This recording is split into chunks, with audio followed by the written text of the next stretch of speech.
பார்த்தோம்னு சொன்னா north ஜுங்காஸ் road.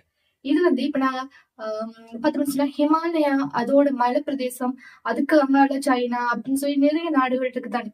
அது மாதிரி சவுத் அமெரிக்காவோட அண்டார்டிகா மவுண்டன், அதாவது சவுத் அமெரிக்கால நிறைய மவுண்டன்ஸ் அந்த பகுதியை சுத்தி இருக்கு. அதுல இருக்க அண்டார்டிகா மவுண்டன், இதுல இருக்கிற ஒரு ரோட் தான் இந்த ரோட். பர்டிகுலரா நாங்க பார்த்தோம்னு சொன்னா இப்ப ஸ்ரீலங்கால பார்த்தா கண்டி அந்த ரோட் இருக்கு தானே, கண்டிக்கு போய் ஏறுவோமே அந்த ரோட்டுகள், நுவலியாக போற ரோட்டுகள், அது மாதிரி ஊட்டி கொடைக்கானல் அந்த சைட் போகும்போது ரோட் எப்படி இருக்கும், ரெண்டு சைடுமே தடுப்புகள் இல்லாம ரோட் போய் கொண்டிருக்கும். அங்காடி பக்கம் கீழே பள்ளத்தாக்கா இருக்கும். ரோட் பள்ளத்தாக்கோட சேர்ந்ததா இருக்கு. பள்ளத்தாக்கு மேலேயா ரோட் இருக்கும், கீழே பார்த்தா பள்ளத்தாக்கு இருக்கும், தடுப்பு சுவர்கள் இருக்காது, தடுப்பு சுவர்கள் இருக்காது. அது மாதிரி ஒரு ரோட் தான் இந்த ரோட்டு.